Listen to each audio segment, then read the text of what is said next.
మన Varahi sales grand festive celebrations ప్రతి 10,000 రూపాయల కొనుగోలుపై ఒక బంగారు నాణెం ఉచితం. ఈ ఆఫర్ జనవరి 15 వరకు మాత్రమే.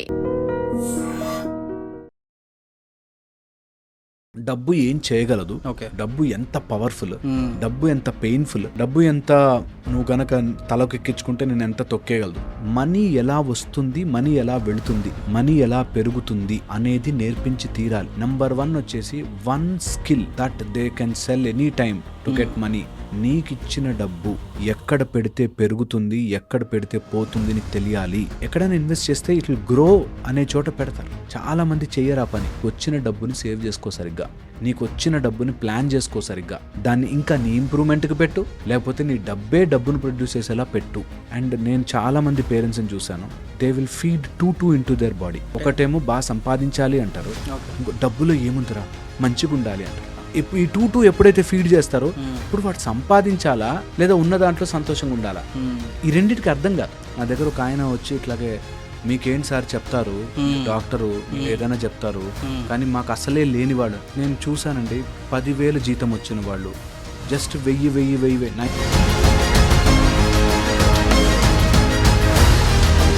ఎప్పుడు మార్కెట్ ఇలా పెరుగుతుంది. అవును, ఎప్పుడు ఇట్లా కిందకి పడిపోయి మొత్తం లోపలికి వెళ్ళిపోదు. అవును, అందులో India is ever growing. Somewhere కొంచెం అప్పటికప్పుడు ఫ్లక్చుయేట్ అవ్వచ్చు, కానీ it will ultimately grow. So ఇప్పుడు పెట్టుకున్న డబ్బు ఎప్పుడుకి వేస్ట్ కాదు, దాచిపెట్టచ్చు. కరెక్ట్. ఇది చాలా చాలా చాలా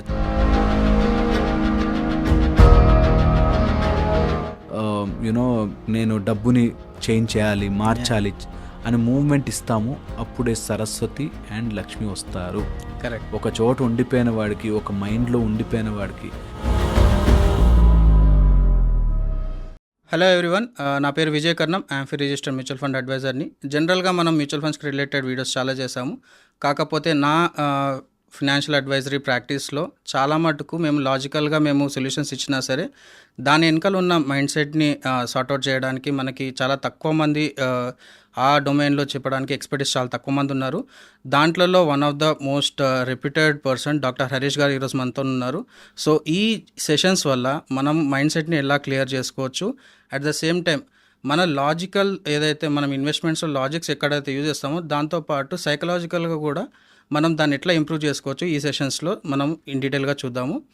ఈరోజు ఫస్ట్ టాపిక్ వచ్చేసి ఎందుకు మన మిడిల్ క్లాస్ వాళ్ళు రిస్క్ని అవాయిడ్ చేస్తారు, అట్ ద సేమ్ టైం ఎవరైతే రిచ్ పీపుల్ ఉన్నారో లేకపోతే మిలియనియర్స్ ఉన్నారో వాళ్ళు రిస్క్ని ఎంత బాగా మేనేజ్ చేసుకొని వాళ్ళు ఇంకా ఎక్కువ వెల్త్ కానీ ఎక్కువ సంపాదన కానీ సృష్టిస్తారో మనం ఇన్ డీటెయిల్గా అడిగి తెలుసుకుందాం. హలో అండి. హలో. థ్యాంక్ యూ అండి. Thank you so much. Thanks for this accepting hour invite for this collaboration. Thank you so much for inviting అండి. థ్యాంక్ యూ అండి. సో నేను ఇప్పుడు ఇంట్రడక్షన్లో చెప్పినట్టుగా ద మెయిన్ మోటో ఏంటి అంటే మన సైకాలజీని టువర్డ్స్ మనీని ఎట్లా చేంజ్ చేసుకోవాలి, సో దట్ మన లాజికల్స్ కానీ మనకున్న ఆపర్చునిటీస్ని కానీ ఎట్లా మ్యాక్సిమం యూటిలైజ్ చేసుకోవడం. దీని ద్వారా మిడిల్ క్లాస్ అన్న ట్రాప్ నుంచి మనం ఎక్కువ రిచ్ వైపు కానీ లేకపోతే ఎక్కువగా వెల్త్ని ఎట్లా క్రియేట్ చేసుకోవాలో ఇండివిజువల్గా తెలుసుకోవడానికి ప్రయత్నం చేద్దాము. సో ఫస్ట్ టాపిక్ వచ్చేసి మనం రిస్క్ని ఎట్లా మేనేజ్ చేయాలి, రిస్క్ని మనం భయపడకుండా ఎట్లాగా దాన్ని మనము తగ్గించుకోవడానికి ప్లాన్ చేసుకోవాలి. So important. నేను డబ్బుల గురించి మాట్లాడుతున్నప్పుడు ఎవరన్నా మా దగ్గర ఫైనాన్షియల్ ప్రాబ్లం అని వచ్చినప్పుడు నేను అబ్జర్వ్ చేసిన ఐ థింక్ సైకలాజికల్గా ఈ బ్లాక్ లేకపోతే వీడు కోటీశ్వరుడు అయిపోతాడరా అనే పాయింట్లు నాకు కొన్ని ఇంపార్టెంట్వి. అందులో ఫస్ట్ వచ్చేసి ఎందుకో తెలియదు ఏమైపోతుందో, డబ్బు కష్టం అండి అనే దాంట్లో ఉంటారు. నేను నా కోచింగ్స్లో వాటిలో రెగ్యులర్గా చెప్తుంటా దట్ అన్నిటికంటే స్మాలెస్ట్ ప్రాబ్లం ఈజ్ డబ్బు ప్రాబ్లం. నీకు హెల్త్ ప్రాబ్లం వచ్చిందనుకో అవుట్ నువ్వు ఏం చేసుకోవాలి. ఎగ్జాక్ట్లీ. నీకు ఇంకేదైనా వైఫ్ అండ్ హస్బెండ్ మధ్యలో ప్రాబ్లం అనుకో నువ్వు స్టిల్ యూ కెన్ ఒక సైకలాజికల్గా ఒక వరి ఉంటుంది. కరెక్ట్. అదే డబ్బు problem it's a game you have to play. నువ్వే సాల్వ్ చేసుకోవచ్చు. డబ్బు సమస్యని ఒక గేమ్ లాగా చూడాలి. I can win, this is my life. నేను డబ్బు లేకుండా వచ్చా బాస్, ఎంత సంపాదించినా లాభమే. So I will grow full. ఎంత వెళ్ళగలిగితే అంత, ఎంత సంపాదించగలిగితే అంత ఐ విల్ సీ అనేది రిస్క్ చేయరు. ఎగ్జాక్ట్లీ. ఇక్కడ దీని వెనకాల ఒక బ్యూటిఫుల్ మెకానిజం ఉంది.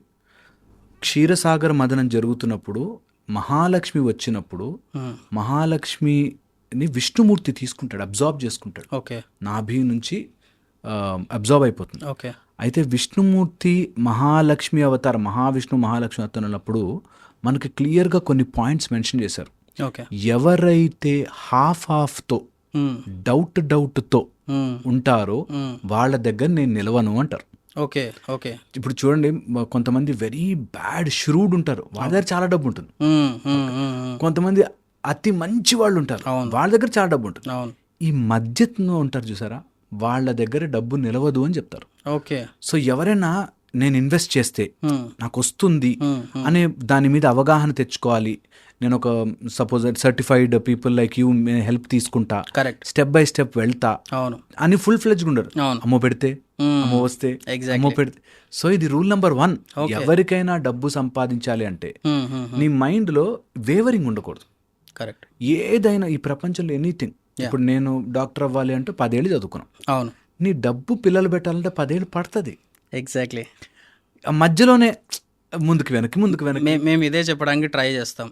మీరు జనరల్గా మీరు రెగ్యులర్ మోడ్ ఆఫ్ ఇన్వెస్ట్మెంట్స్లో మీరు చేస్తే so and so percentage of returns రావడము, లేకపోతే ఇంత రిస్క్ ఉండడం అనేది క్లియర్గా ఉంటుంది. ఎందుకు పర్టికులర్గా మాకు ప్రతి మంత్ ఇంత కావాలి, ప్రతి ఇయర్ ఇంత కావాలి, లేకపోతే సో అండ్ సో టైంలో ఇంత కావాలని మీరు ఎందుకు అనుకుంటారు? మీరు అనుకున్న టైం కంటే ముందే ఎక్కువ రిటర్న్స్ రావచ్చు అనే పాజిటివ్ మైండ్ సెట్ ఎందుకు ఉండదు మీకు అని అడుగుతాను నేను క్లియర్గా. అంతే, దట్స్ ద పాయింట్ వేర్ ఆగిపోతారు. Exact there financial growth will stop there. And ఎప్పుడు కూడా అన్నెసెసరీ ప్రైడ్ కోసం, అన్నెసెసరీ లేనిపోని ఎవరికో మంచి కోసం డబ్బులు పోగొట్టుకుంటారు. అవును నేను ఎంతమంది మిడిల్ క్లాస్ వాళ్ళని చూశానో అనవసరమైన చుట్టుపక్కల వాళ్ళని మెప్పించడం కోసం అవును డబ్బులు ఖర్చు పెడతారు. అవును అరే నువ్వు దోశ తినే అమౌంట్ ఎవ్రీ డే, నువ్వు పొద్దున్న బ్రేక్ఫాస్ట్ తినే దోశ తినే 100-150 నువ్వు మ్యూచువల్ ఫండ్లో పెట్టుకో, డబ్బులు వస్తాయి ఈ రోజుల్లో. అవును అవును you can still improve on that. Exactly ఆ చిన్న డిసిప్లిన్, నువ్వు ఈ రోజు నేను దోశ తినేసా అని ఒక డబ్బాలో వేసుకో, అవును అది నెల రోజులకి ఒక ఎస్ఐపి చేసుకోవచ్చు. డైలీ ఎస్ఐపి అనే కాన్సెప్ట్ కూడా ఉంది మనకి. Daily SIP, yeah. సో అలా చేసుకోవచ్చు. అలాంటి చోట డిసిప్లిన్ పెట్టారు. అవును అలాంటి వాళ్ళ దగ్గర లక్ష్మి నిలవదు. ఓకే నేను ఒక బ్యూటిఫుల్ పాయింట్ చెప్తా. లక్ష్మి అంటేనే లక్ష్యం. Okay you should have a goal. నేను నెక్స్ట్ ఇయర్కి ఇంత డబ్బు దాచిపెట్టబోతున్నా, కరెక్ట్. ఆర్ నాకు any financial goal, it can be marriage, bike, car, ఒక గోల్ పెట్టుకుని దానికి వెళ్ళొచ్చు కదా. అది ఎందుకు లాక్ అవుతుంది అంటే దే ఆర్ లైక్ దిస్. ఈ డ్యూయల్ వేవరీ మైండ్లో ఉంటారు, ఫ్లక్చుయేటింగ్ దాంట్లో, ఆర్ అన్నెసెసరీ చోట అన్నెసెసరీ హెల్ప్లు చేస్తూ ఉంటారు. కరెక్ట్. ఎక్కడ డబ్బుని నించోబెట్టాలి, ఎక్కడ ఖర్చు పెట్టాలి తెలియదు. అవును అవును. So that's a major problem. ఇది ఎవరైతే ఫైనాన్షియల్ గోల్స్ పెట్టుకోవాలి, మేబీ మన పాడ్కాస్ట్ ద్వారా వాళ్ళకి అర్థమయ్యి మారాలి అనుకుంటే మాత్రం first and foremost thing, middle దాంట్లో ఉండకుండా you should jump on to the S నేను తీసుకోగలను.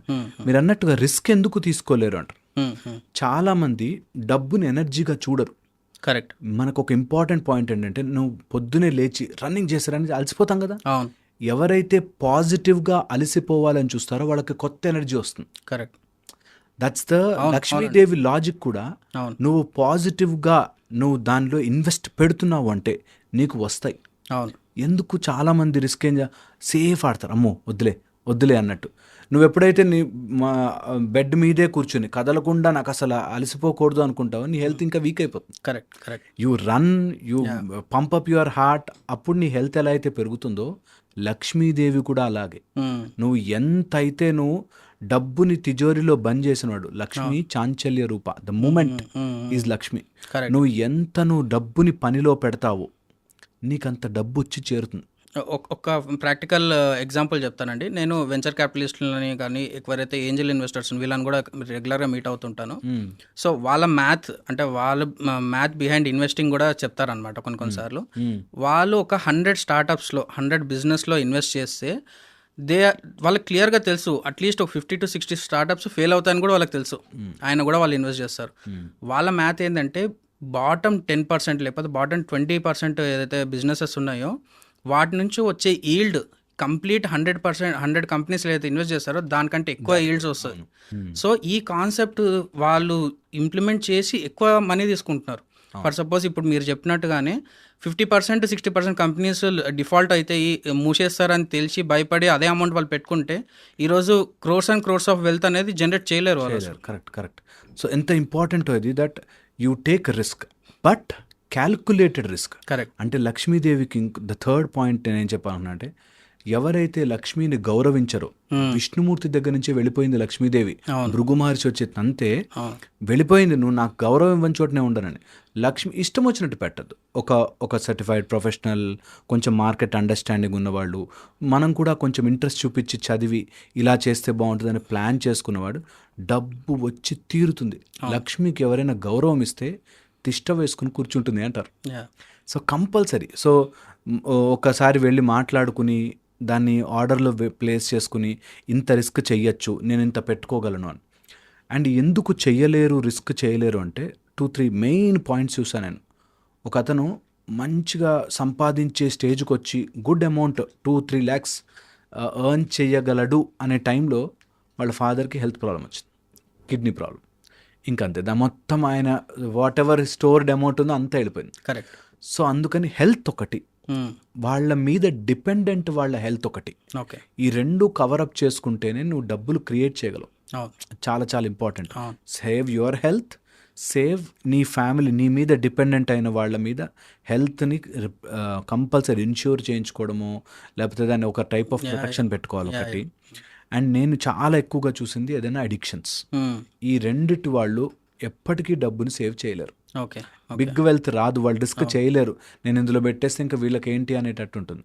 సో ఇది సెకండ్. థర్డ్ వచ్చేసి ఇమ్మీడియట్ రిటర్న్స్ కావాలి. నాకు ఎంతమంది లాటరీలో పెట్టాము, తర్వాత అదేదో ఒక యురేనియం లాంటి ప్రోడక్ట్ అండి, భూమిలో దవ్వితే దొరుకుతాయండి, మీరు నమ్మరు, 20-30 lakhs ఆయన ఎవరో స్వామీజీ చెప్తారు, లంకె బిందెలు దొరుకుతాయని చెప్పి పెట్టిస్తారు పూజలు చేయడానికి. ఇష్టం వచ్చిన అవును. అరే అంత లంకి బిందెలే వస్తే ఆయన తెచ్చుకుంటాడు కానీ నిన్ను కడుగుతాడు స్వామి. కరెక్ట్. అంటే స్పిరిచువాలిటీని కూడా నమ్మే ఒక పద్ధతి ఉంటుంది కదా. అవును. నీకు ఈజీగా ఎవ్వడు డబ్బులు ఇవ్వడు. అవును. అది లక్ష్మీదేవి నించోదు అట్లాంటి వాళ్ళ దగ్గర. కరెక్ట్. దట్ ఎవరైతే రిస్క్, నువ్వు ఈజీగా డబ్బులు వచ్చేస్తాయి, రేపు కోట్లు వచ్చేస్తాయి, ఇందులో బెట్టింగ్లో వచ్చేస్తాయి అంటే నువ్వు అది నమ్మావు అంటే you will never win in life. Correct. అలాంటి వాళ్ళ దగ్గర లక్ష్మీదేవి నిలవదు. అలాంటి మైండ్ సెట్టే మిడిల్లో ఉండిపోతారు, అటు కిందకి పోలేరు, పైకి పోలేరు. అందుకని if they want to cross the risk, first realise కావాలి, నాకెవ్వడు ఉట్టిగా డబ్బులు ఇవ్వడు, ఫ్రీగా డబ్బులు ఇవ్వడు, నేను కష్టపడాలి, అందులోంచి కొంత ఇన్వెస్ట్ చెయ్యాలి, చేసిన దానికి సమయం ఇవ్వాలి. This is the basic logic. Correct. అది నిజంగా కూడా లక్ష్మీదేవి యొక్క మాటగా ఉంటుంది. ఎవరైతే గిల్ట్ ఫ్రీగా తన డబ్బుని తను పెట్టగలుగుతాడో, ఓకే, వాడు నిజముగా సక్సెస్ అవుతాడు. అది లక్ష్మీదేవి మాట. ఓకే. లక్ష్మీదేవి ప్రామిస్ చేస్తుంది దట్ నేను ఉంటాను, ఎక్కడెక్కడ ఉంటాను తెలుసా, ఎవరైతే వేవరింగ్ లేని మైండ్తో ఉండి శంఖ చక్ర గదాహస్తములతో ఉంటుంది అమ్మవారు, మహాలక్ష్మి స్వరూపం. శంఖము అంటే టు టేక్ ఎ డెసిషన్, ఒక నిర్ణయము, ఒక సంకల్పము తీసుకోవాలి. నంబర్ 1 సంకల్పము తీసుకోవడం శంఖం. చక్రము to cut down all the నెగిటివిటీస్ని, చుట్టూ ఉన్న నెగిటివ్ నాయిజ్ని పక్కనకి జరపాలి. చక్రం అది చేస్తుంది, that you cut down all the negativities. ఇది టైం వేస్ట్, ఇక్కడ నేను డబ్బు పెట్టలేను, అనేసరి ఇన్వెస్ట్మెంట్ చెయ్యను, ఎక్కడో ఊరవతలకు పోయి ఏదో చిన్న బిట్టులో ఏదో కొనుక్కునే కంటే యు డూ దిస్ అని నెగిటివిటీని అంతా పక్కన జరిపి డబ్బుని ఉంచడం. అండ్ తర్వాత గద, ధైర్యం, bravery. At some point of time Lakshmidevi కోరుకుంటుంది, అరే రిస్క్ చేయరా, ఎక్కడొక్క అడిగి నీకు దొరుకుతాను. అలాగా గద. అండ్ హస్తము 2 రకాలుగాను, ఇటు అభయము, ఇటు వరద. టు గివ్ అనేది ఒక గొప్ప అది. గివ్లో నీ కోసము నువ్వు, సొసైటీ కోసము నువ్వు. అండ్ సొసైటీ పక్కన పెడదాం, ఫస్ట్ మనం మిడిల్ క్లాస్ వాళ్ళ గురించి మాట్లాడుతున్నాం. నీ కోసం నువ్వు అర్నింగ్కి నువ్వు ఇచ్చుకోవాలి డబ్బులు. చాలామంది జీతం రాగానే ఆ ఖర్చులు అని చూస్తారు. నేనేమంటానంటే అమ్మవారు క్లియర్గా చెప్తుంది, టు గివ్, నీ కోసం నువ్వు నేర్చుకోవడానికి ఏం పెడుతున్నావు, నీకు ఆ డబ్బు మళ్ళీ పిల్లలు పెట్టడానికి ఏం చేస్తున్నావు, ఈ 2 చెయ్యాలి. సెల్ఫ్ ఇంప్రూవ్మెంట్ కిందకి డెఫినెట్లీ సెల్ఫ్ ఇంప్రూవ్మెంట్. అండ్ ఈ డబ్బు నేను ఇక్కడ పెడితే రావాలి. అందుకే మనీని ఎనర్జీగా చూడండి అని చెప్తారు. నీ ఎనర్జీ నువ్వు ఎక్కడ పెడితే అక్కడ పెరగాలి. కరెక్ట్. అక్కడ నీకు అన్నెసరీ డబ్బులు తీసుకుపోయే ఏదో వైసెస్లోనో ఎడిక్షన్స్లోనో లేకపోతే ఎవరికో బట్టలు కొనిచ్చేసాము అన్నెసెసరీ ఇన్వెస్ట్మెంట్స్ చేయకూడదు అంటారు. యా, అండ్ ఇంకొకటి మీరు ఇప్పుడు ఎనర్జీగా అంటున్నారు కదా.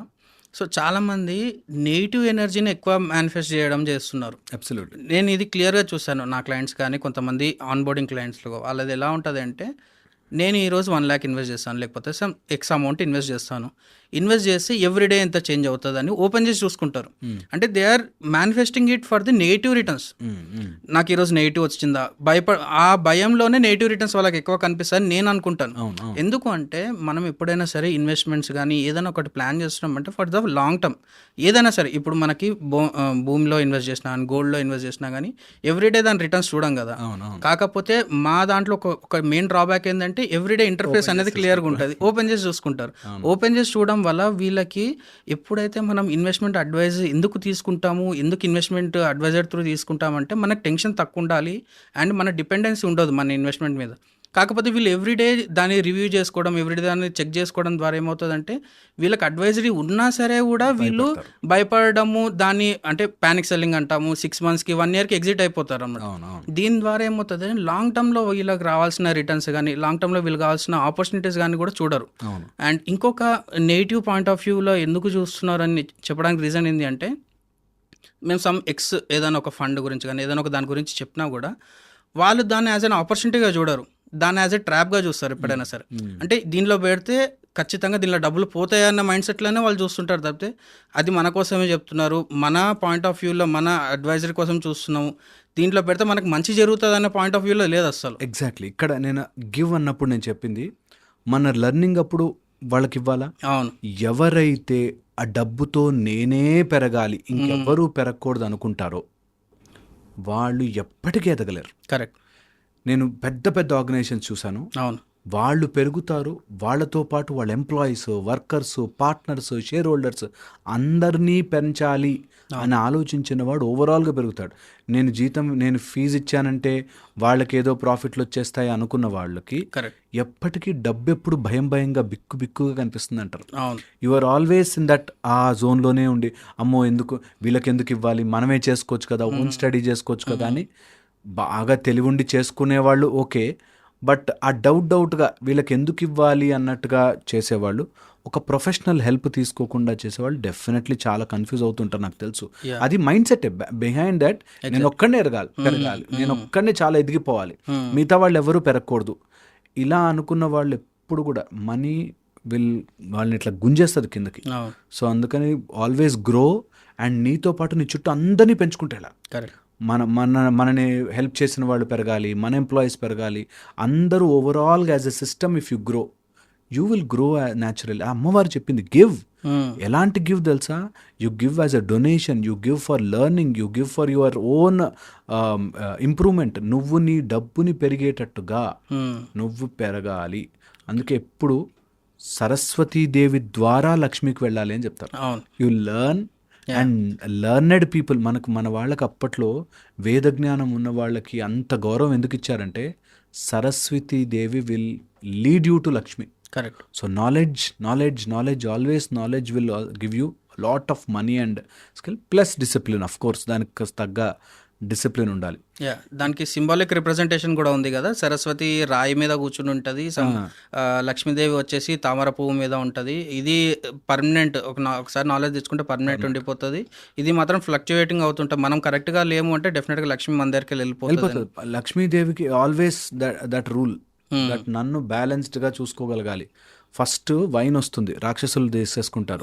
తర్వాత విషం వస్తుంది, మహాశివుడు వచ్చి తను నీలకంఠుడు అవుతాడు. తర్వాత డబ్బు వస్తుంది. లక్ష్మి వచ్చినప్పుడు అందరూ ఎవరు అన్నప్పుడు నాకు కరెక్ట్ బ్యాలెన్స్ లేకపోతేనే ఉండను అనేటట్టుగా ఉంది. సో అందుకని డబ్బుని అసహించుకునేవాడికి డబ్బు రాదు. డబ్బుని టూ మచ్ మనీ అనుకునేవాడే డబ్బు రాదు. ఆ బ్యాలెన్స్లోనే వస్తుంది. నిజంగా కూడా ఇది కలియుగ ధర్మం. నేర్చుకోవాలి. మనీని బ్యాలెన్స్డ్గా, నీ పాకెట్లో మనీ చాలా పెరగాలి, నీ బ్రెయిన్లో పెరగకూడదు. Okay. మో డబ్బు డబ్బు డబ్బు డబ్బు, you will have lot of stress. అదే you take it as okay, నేను పాజిటివ్గా డబ్బుని ఎట్లా సంపాదించవచ్చు అని ఆలోచించండి. లక్ష్మీదేవి నీ దగ్గర అలా కూర్చుని ఉంటుంది. కరెక్ట్. చాలా చాలా ఇంపార్టెంట్. సో ఎవరైతే నెగిటివ్ మైండ్ సెట్లో ఉండి డబ్బు డబ్బు, నాకు చాలామంది మా దగ్గరకు వస్తారండి, అప్పులు ఉన్నాయండి అని వస్తారు. ఓకే, ఈ అప్పుల కోసం నీకు ప్రాక్టికల్గా ఇవి ఇవి చేస్తే తగ్గుతాయి, ఇవి చేయొచ్చు అని చెప్తే, అలా కాదండి ఇంకేదైనా చెప్పండి అంటే ఈజీగా వచ్చేటట్టు. మీరు ఏదైనా గుడి చుట్టూ ప్రదక్షిణ చేయమని చెప్పండి, వస్తాయేమో చూద్దాం. ఓకే. ఏదైనా ముద్ర చెప్పండి, నేను కొంచెం తంత్రం నేర్చుకున్నాను, ఏదైనా ముద్ర చెప్పండి డబ్బులు వస్తాయని. Very very important. వాళ్ళ ఫ్రీగా వస్తాయి అని కోరుకున్న రోజున మోసపోతావు. కరెక్ట్. ఎప్పుడు డబ్బు తొందరగా వచ్చేస్తుంది, ఈజీగా వచ్చేస్తుంది, ఇక్కడ పెడితే బంపర్ వస్తుంది, అవి మోసములే ఉంటాయి. కరెక్ట్. అది నెగిటివ్ మైండ్ సెట్గా క్లియర్ తార్కాణం. అవును. దట్ నువ్వు ఈ రోజు నుంచి డిసైడ్ చేసుకోవాలి ఎవరైనా సరే, నేను 5 years వరకు only I put my head down and work. Correct. దానిలో ఇన్వెస్ట్ చేస్తా, దాని నుంచి తెలుసుకుంటా, 5 ఏళ్ళు మాట్లాడు, దాని తర్వాత పెరగకపోతే అప్పుడు అడుగుతాను ఇన్ని వచ్చి అదే అని అనుకోవాలి. అంతే. అంతేగాని జస్ట్ అందులోనే ప్లే చేసే వాళ్ళకి అవ్వదు. అండ్ ఇప్పుడు మీరు అన్నారు కదా ఇమీడియట్ రిటర్న్స్ అనేది, Yeah. అది మాకు క్లియర్గా తెలిసిపోతుంది అనమాట. ఎవరైతే ఒకరు క్లయింట్ క్వైరీ కోసం అడిగినప్పుడు వాళ్ళు ఏమడుగుతారంటే ఏదైనా పెనీ స్టాక్స్ చెప్పండి, penny stocks in the kind ₹1, ₹5 shares ఉన్న స్టాక్స్ చెప్పండి, ఇమీడియట్గా వితిన్ 6 months 1 yearలో మీ అమౌంట్ డబుల్ అయిపోవాలి, అట్లాంటి స్టాక్స్ చెప్పండి మాకు, లేకపోతే ఏదైనా ఫండ్ చెప్పండి, so that it should give like 50% లేకపోతే 100% వితిన్ ఇయర్ రావాలి. వీళ్ళు ఇవన్నీ ఎలా చూస్తున్నారు అంటే, కొన్ని స్పాన్సర్డ్ స్టాక్స్ ఉంటాయి, కొన్ని లేకపోతే స్పెక్యులేటివ్ స్టాక్స్ ఉంటాయి. అంటే మనకి సోషల్ మీడియా యూజ్ చేసుకొని అండ్ పిఆర్ టీమ్స్ని యూజ్ చేసుకొని మ్యానిపులేట్ చేస్తారు కొంతమంది ఆపరేటర్స్, వాటిని యూజ్ చేసుకొని వీటిని ప్రమోట్ చేస్తారు. సో వాళ్ళకు అజంప్షన్ ఏంటి అంటే స్టాక్ మార్కెట్ కానీ investment other than real estate gold కాకుండా వీటిలో వెరీ ఈజీగా మనీ అర్న్ చేయొచ్చు అనుకుంటారు. వెరీ ఈజీగా మనీ వాళ్ళే లూజ్ అవుతారు. యాక్చువల్గా who stays for the long అంటే లాంగెస్ట్ పీరియడ్ ఎవరు ఉంటారో వాళ్ళు మాత్రమే రియల్ వెల్త్ జనరేట్ చేస్తారు. ఇప్పుడు మీరు చెప్పిన ఎగ్జాంపుల్స్ మీరు మైథలాజికల్ కానీ లేకపోతే మన యాన్సిస్టర్స్ ఏదైతే చెప్పారో అది మీరు చెప్పారు, కానీ మేము ప్రాక్టికల్గా రోజు అదే చూస్తుంటాం అనమాట. ఎవరైతే అంటే ఇంకొక ఎగ్జాంపుల్ చెప్పాలి అంటే, కొంతమంది అడ్వైజ్ని సీరియస్గా తీసుకొని 6 months 1 year వరకు వాళ్ళ పోర్ట్ఫోలియో చూడని వాళ్ళు కూడా ఉన్నారు. అట్లాంటి క్లయింట్స్ కూడా ఉంటారు. వాళ్ళకి మేము చెప్పేంత వరకు కూడా వాళ్ళు ఇది చేంజ్ చేయాలి, ఇది రీబ్యాలెన్సింగ్ చేసుకోవాలని కూడా వాళ్ళు చూడరు. కాకపోతే వాళ్ళకే ఎక్కువ రిటర్న్స్ వస్తాయి యాక్చువల్గా. ఎందుకు అంటే మార్కెట్ కానీ ఏదైనా ఏ ఇన్వెస్ట్మెంట్ అయినా సరే, ఇప్పుడు రియల్ ఎస్టేట్లో కూడా మనకి ఏదైనా ఇన్వెస్ట్మెంట్ చేసి రేట్ ఎక్కువ వస్తుందని చెప్పి 6 monthsకి 1 yearకి అమ్ముకోవడం వేరు, 10 years వరకు పెడితే కాంపౌండింగ్లో అది కూడా చాలా ఎక్కువ రిటర్న్స్ ఇస్తుంది. సో మెయిన్ థింగ్ ఏంటి అంటే మనము మన రిస్క్ ఎంత టాలరెన్స్ ఉంది. ఇప్పుడు మీరు అన్నట్టుగా మనం ఇంత రిస్క్ తీసుకోగలుగుతాం అంటే ₹100 నా దగ్గర ఉన్నాయి, ₹10 నేను రిస్క్ తీసుకోగలుగుతాను, ఆ ₹10 ఎట్లా మేనేజ్ చేస్తున్నాం అనేది ఇంపార్టెంట్. అక్కడ అడ్వైజర్ కానీ లేకపోతే ఏ ప్రొఫెషనల్ అయినా, రియల్ ఎస్టేట్ ప్రొఫెషనల్ అయినా సరే, గోల్డ్ ఎక్స్పర్ట్ అయినా సరే, వాళ్ళ హెల్ప్ అనేది క్లియర్గా అవసరం పడుతుంది. అండ్ ఈ మైండ్ సెట్ బ్యాక్ ఎండ్లో మీరు చెప్పినట్టుగా అది ఎప్పుడైతే క్లియర్ అవుతుందో అప్పుడు మాత్రమే వీళ్ళకి రిటర్న్స్ అనేవి లాంగ్ టర్మ్లో సస్టైన్ కాగలుగుతారు. లేదు అంటే ఇన్ బిట్వీన్ మీరు అన్నారు కదా ఫ్లక్చుయేటింగ్ మైండ్ అన్నారు కదా, అది డెఫినెట్గా వితిన్ 6 months or 1 year అంటే ఇప్పుడు మనం ఏదైనా ఒక మోటివేషనల్ వీడియో చూసినా సరే, ఏదైనా ఒక టాక్ చూసినా సరే, ఇప్పుడు నేను కూడా కొన్ని మ్యూచువల్ ఫండ్ రిలేటెడ్ వీడియోస్ చెప్తాను, 6 months తర్వాత వీళ్ళకి ఈ నాలెడ్జ్ అనేది డైల్యూట్ అయిపోతుంది. అండ్ వచ్చిన మార్కెట్ న్యూస్ ప్రకారం లేకపోతే మార్కెట్ క్రాష్ రావడం లేకపోతే ఏదైనా స్పెక్యులేటివ్ న్యూస్ రావడం ద్వారా డైల్యూట్ అయిపోయి ఉంటుంది కదా ఆల్రెడీ మనం చెప్పడం, ఇంకా ఎక్కువ అయిపోతుంది. అందుకే ఇప్పటిప్పుడు కన్సిస్టెంట్గా వీళ్ళని మోటివేట్ చేయడం అనేది will be the toughest thing అనమాట. ఇదొకటి. అండ్ మనకి ఎవరైతే ఈ మిడిల్ క్లాస్ కానీ వాళ్ళు ఉంటారో, నేను వీళ్ళకి ఎంత చెప్తున్నా, అదంతా పెద్దవాళ్ళు చేసేది, బిగ్ మనీ ఉన్న వాళ్ళే అంత రిచ్ అవ్వగలరు, మేము అవ్వలేము. అది అవ్వాలంటే అబ్బో చాలా మనకి ఎక్కడున్నాయి, మనకి ఏమైనా వెనకాల ఆస్తులు ఉన్నాయా. నా దగ్గర ఒక ఆయన వచ్చి ఇట్లాగే, మీకేంటి సార్ చెప్తారు, డాక్టరు ఏదైనా చెప్తారు, కానీ మాకు అసలే లేని వాళ్ళు. నేను చూశానండి, 10,000 జీతం వచ్చిన వాళ్ళు జస్ట్ 1000 9,000 వాడి జీతం అనుకుని 1000 దాచిపెట్టుకున్నా కూడా it will be good amount for his level. Correct, definitely good amount. అందుకనే వాళ్ళు ఎప్పుడు కూడా ఈ మైండ్ సెట్ నుంచి బయటకు ఎంత సేవ్ చేయగల, సేవ్ చేస్తే నాకేం మిగులుతుంది ఇంకా అనే దాంట్లోకి వెళ్ళదు. మ్యాక్సిమం సేవ్ దాంట్లో పెడితే ఇప్పుడు అట్లీస్ట్ ఒక 10 years నేను అబ్జర్వ్ చేసిన with my knowledge, you can correct me, ఎప్పుడు మార్కెట్ ఇలా పెరుగుతుంది. అవును, ఎప్పుడు ఇట్లా కిందకి పడిపోయి మొత్తము లోపలికి వెళ్ళిపోదు. అవును. అందులో India is ever growing. Correct. So మంచి ఎప్పుడు సమ్వేర్ కొంచెం అప్పటికప్పుడు ఫ్లక్చుయేట్ అవ్వచ్చు, కానీ అవును. It will ultimately grow.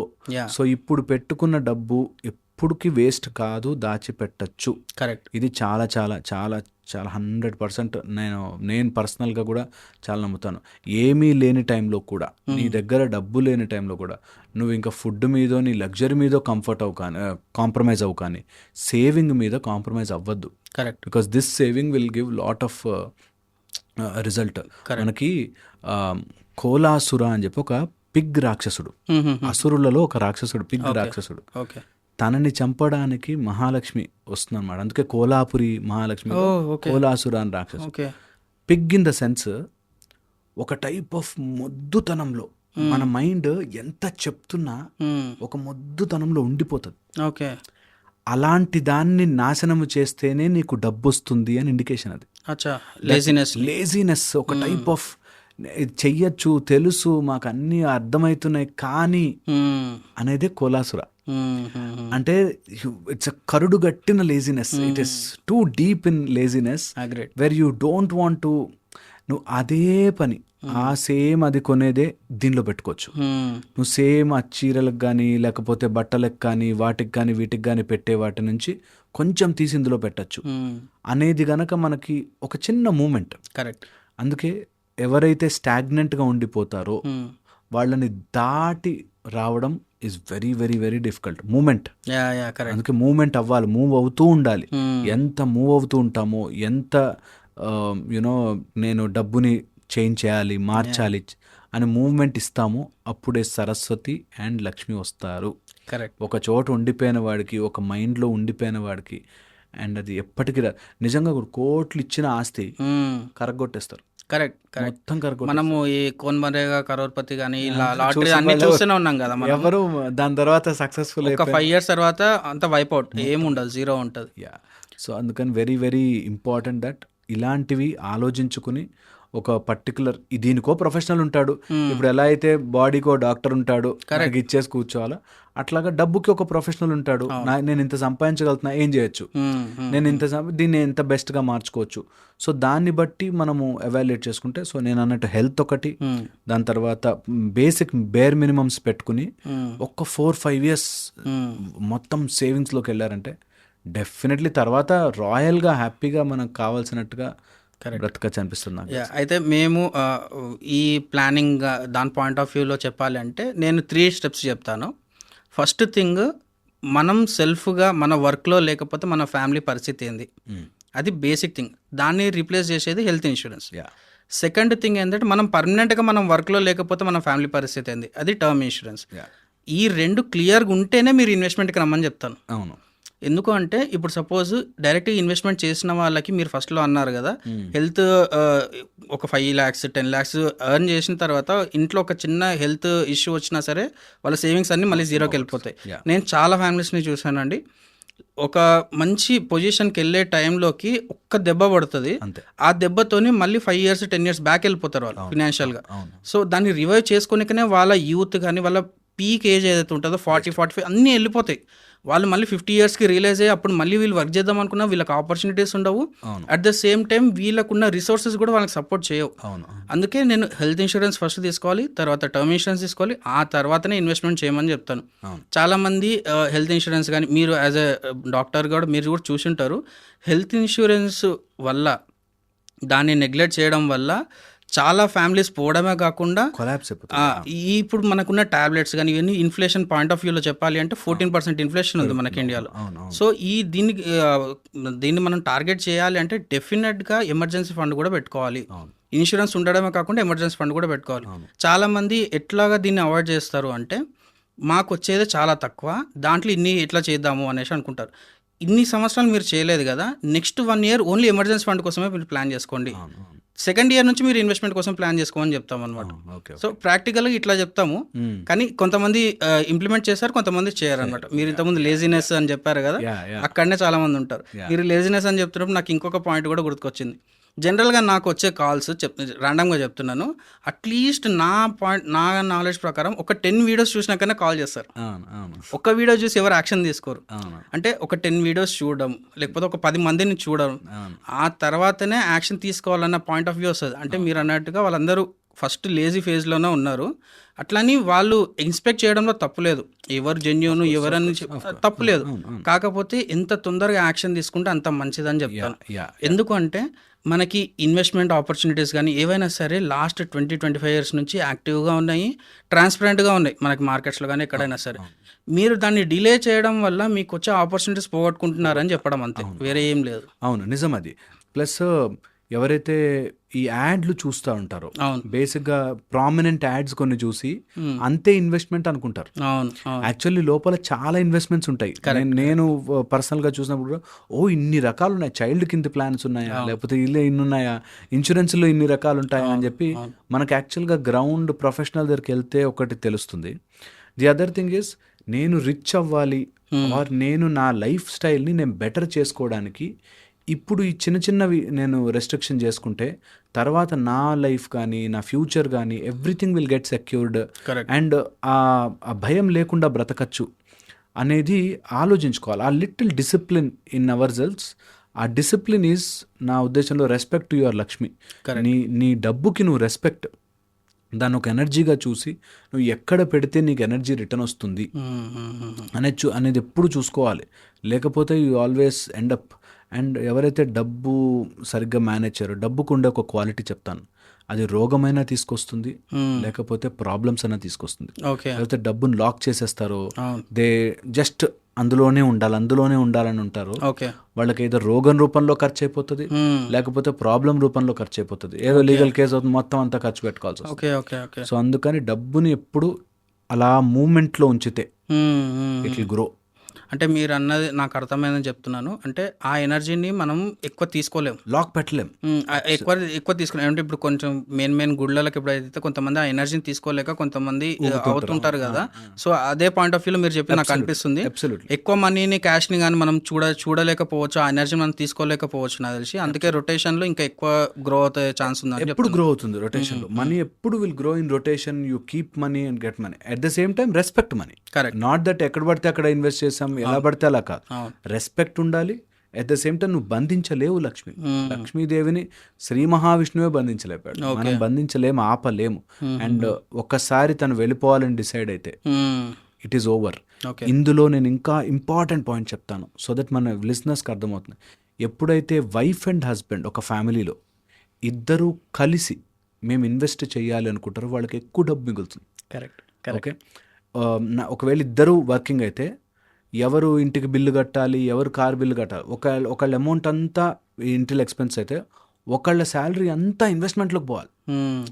That way you will earn lot. ఎవరైతే వైఫ్ అండ్ హస్బెండ్ టుగెదర్గా ప్లాన్ చేస్తారో ఐ థింక్ ఫెంటాస్టిక్ ఇన్కమ్ అవుతుంది. అండ్ వాళ్ళందరూ I think they will see our video and one fine day they will feel అరే correct చెప్పారు sir. I'm sure మీరు ఒక బుక్లో కూడా చదివి ఉంటారు, ఫినాన్షియల్ బ్లూ ప్రింట్ అనేసి అంటాం మనము. ఇప్పుడైతే మీరు హస్బెండ్ వైఫ్ అని చెప్తున్నారు కదా, మనకు most of the divorce cases అయ్యేది కూడా financial planning, financial blue print correct ఉండకపోవడం వల్లనే.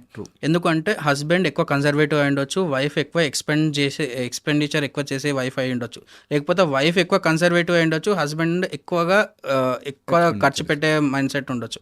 ఎప్పుడైతే ఈ రెండు న్యూట్రల్ అవుతాయో అప్పుడు మాత్రమే వాళ్ళ గ్రోత్ ఉంటుంది. మోస్ట్ ఆఫ్ ద టైమ్స్ మనం చూసేది ఎలా ఉంటుంది అంటే ఈ జనరేషన్లో ఈ ఇండిపెండెంట్ కానీ ఇప్పుడు చెప్తున్నారు ఎక్కువ హస్బెండ్ అండ్ వైఫ్కి కమ్యూనికేషన్ ఎక్కువ ఉంది. మనం అంటే నేను చూసిన ఇన్వెస్టర్స్ ఎవరైతే 60 అబవ్ ఉన్నారో వాళ్ళ ఇంట్లో వాళ్ళ ఇన్వెస్ట్మెంట్స్ డీటెయిల్స్ కూడా చెప్పరు. సో వాళ్ళకి నేను ఏం చెప్తాను అంటే, మీరు ఏ ఇన్వెస్ట్మెంట్ చేసినా సరే ఫిజికల్ పేపర్ మీద, అంటే మా దాంట్లో ఫోలియో అకౌంట్స్ అని ఉంటాము, ఆ ఫోలియో అకౌంట్ ప్రింట్అవుట్ తీసేసుకొని నా నెంబర్, లేకపోతే అట్ ద సేమ్ టైం ఆ ఫోలియో ఏ మ్యూచువల్ ఫండ్ కంపెనీ ఉందో దానికి కస్టమర్ కేర్ రిలేటెడ్ నెంబర్ అవన్నీ దాంట్లో మెన్షన్ చేసి ఆ పేపర్ ఫైల్ ఎప్పుడు మీ లాకర్లో పెట్టండి అని క్లియర్గా చెప్తున్నాను. ఎందుకంటే I have seen many cases where వాళ్ళ మనీ వాళ్ళు తెచ్చుకోవడానికి చాలా ఇబ్బంది పడుతున్నారు. 6 months టైం పడుతుందండి వాళ్ళ అమౌంట్ వాళ్ళు తీసుకోవడానికి. సో ఈ ప్రికాషన్స్ తీసుకోవడం వల్ల వాళ్ళకి ఇంకా ఎక్కువ అడ్వాంటేజ్ ఉంటుంది అనమాట. అండ్ ఈ ఫినాన్షియల్ బ్లూ ప్రింట్ కూడా అండ్ ఏమైనా మీరు ఐడియా ఇవ్వగలుగుతారా, లేకపోతే వాళ్ళిద్దరు కూర్చోవడం ఇట్లా మాట్లాడుకోవడం కానీ, లేకపోతే హస్బెండ్ అండ్ వైఫ్ ఈ ఫినాన్షియల్ బ్లూ ప్రింట్ని చేంజ్ చేసుకోవడానికి ఏమైనా స్కోప్ ఉందంటారా? యా, చాలా చాలా ఇంపార్టెంట్ ఏంటంటే ఒక వైఫ్ అండ్ హస్బెండ్ పోటీతత్వంలోకి వెళ్లకుండా, అంటే నువ్వు అంత ఖర్చు పెడతావా, నేను ఖర్చు పెట్టుకుంటా, ఈ డబ్బులు నావి నువ్వు ముట్టుకోకు, ఇట్లా కాకుండా మనమిద్దరము వన్ టీమ్, మనమిద్దరము మన లైఫ్ని మనం ఇలా డిసైడ్ చేసుకోవాలి. మ్యారేజ్ 30కి స్టార్ట్ అయితే 30 to 50 మీరు ఎంజాయ్ చేయడానికి కొంచెము, తిరగడానికి వాటికి కొంచెం పెట్టుకుంటే, మీ ఫుడ్కి పెట్టుకుంటే, మిగతాదంతా 50+ తర్వాత over a period of time మీకు వచ్చే హెల్త్ ప్రాబ్లమ్స్ కోసం కానీ, లేకపోతే పిల్లలకి ఎడ్యుకేషన్స్ కోసం కానీ, ఇట్లాగా అసలు యాక్చువల్లీ నా లైఫ్ ఎలా ఉండబోతుంది అని ఒక ప్లాన్ చేసుకుని దాని గోల్స్ మార్కౌట్ చేసుకుని ఇద్దరు కూర్చుని, కొన్ని చోట్ల మీ ఇద్దరికి ఒక్కొక్కటి అభిప్రాయ భేదాలు రావచ్చు. నేను గుళ్ళకి వెళ్తా అనొచ్చు, ఇంకోళ్ళు ఎక్కడికైనా వెళ్తా, అలా అన్ని పాయింట్అవుట్ చేసుకుని ఎంత ఖర్చు అవుతుంది, దీనికి ఎంత పెట్టుకోవాలి, దీనికి మనం ఎంత పని చేయాలి, ఎంత సేవ్ చేయాలి, ఇది మన గోల్ అని ఒక చిన్న, that is what I say respect towards your own life, your money, అది ప్లాన్ చేసుకోవడం, అలాగ మనము రాసుకోవడం ఒక ఆస్పెక్ట్ అయితే. సెకండ్ వచ్చేసి ఎక్కడైనా అన్నెసెసరీ ఖర్చు అవుతుందంటే ఇద్దరికి దే షుడ్ హ్యావ్ ఎ సే, ఇద్దరికి ఒక రెస్పెక్ట్ టువర్డ్స్ ఈచ్ అదర్ ఉండాలి. దట్ ఇది అనవసరం కదా, న్యూట్రల్ గ్రౌండ్ ఉండాలి, మన గోల్ ఒకటి ఉంది కదా అని చెప్తే, అవును నా వైఫ్ చెప్పింది కరెక్ట్ నేను ఫాలో అవుతా, నా హస్బెండ్ చెప్పింది కరెక్ట్ నేను ఫాలో అవుతా అని ఇద్దరు ఒక అండర్స్టాండింగ్లో ఉండాలి. ఎంతసేపు if they are quarrelling that నువ్వు అలా మాట్లాడావు, నువ్వు ఖర్చు పెట్టావు చూడు అని లెక్కలు వేసుకున్న రోజులు వాళ్ళు ఓడిపోతారు. దే విల్ అల్టిమేట్లీ, వైఫ్ ఓడిపోయినా ఫ్యామిలీ ఓడిపోయినట్టే, హస్బెండ్ ఓడిపోయినా ఫ్యామిలీ ఓడిపోయినట్టే. సో మీ ఫ్యామిలీ విన్ అవ్వాలి అంటే ఇద్దరూ కలిసి నేను ఎట్లా నా మనీని ఎట్లా మ్యానిపులేట్ చేసుకోవాలి, ఎలా చూసుకోవాలి. ఒక ఫ్యామిలీ చూశానండి నేను, ఫాదర్ డబ్బులు ఇస్తాడు, మాకు ఆస్తి ఇస్తాడు అనే దాంట్లో అతను ఫుల్ ఖర్చు పెట్టాడు, ఉన్న వాటికి అన్ని ఖర్చు పెట్టాడు. తర్వాత at some point of time అతనికి ఏదో సమ్ హెల్త్ ప్రాబ్లం వచ్చి కోమాలోకి వెళ్ళి అవి ఎక్కడెక్కడున్నాయో, ఏమేమి ల్యాండ్స్ ఉన్నాయో అన్ని బ్లాక్ అయిపోయాయి. దానికి వాళ్ళ బ్రదర్ కోర్టులో కేసేసి అదొక 10 years నుంచి అటు డబ్బులు రావు, ఇటు దగ్గర ఏం లేవు, ఆస్తున్నాయా ఉన్నాయి, అనుభవించడానికి ఏం లేదు. సో అలా లాక్ అయిపోతుంది డబ్బుని. అందుకే you should always respect money, always. So నీ ప్లానింగ్ నీకు ఉంటే కరెక్ట్గా, then everything will fall in place. So ఊహాగానాల్లో ఇమాజినేటరీగా అక్కడెక్కడో డబ్బు వచ్చేస్తుంది, అక్కడెక్కడో ఆస్తి వచ్చేస్తుంది. నేను కొంతమంది కబ్జా అయిపోయిన ల్యాండ్స్ చూసాను, వెళ్ళిపోతాయి. ఇంకా నా అంత ఉండింది సార్ మాకు, కానీ రావట్లేదండి. లిటిగేషన్స్, పేపర్లో లిటిగేషన్స్, గవర్నమెంట్కి ఇన్సెక్యూర్డ్గా ఉండి ఎక్కడున్నాయో తెలియని ప్లేసులు ఉన్నాయి చాలా. సో అట్లాగా పోయిన ఉంటాయి. సో అందుకని డోంట్ బీ ఒక వన్ మైండెడ్గా బ్లాంక్గా అయిపోకుండా మల్టిపుల్ ఇన్వెస్ట్మెంట్ ఆప్షన్స్లో అట్లీస్ట్ అలా ట్రై చేసుకుంటే I think it will be more easy for wife and husband to manage. Thank you so much అండి. థ్యాంక్ యూ అండి.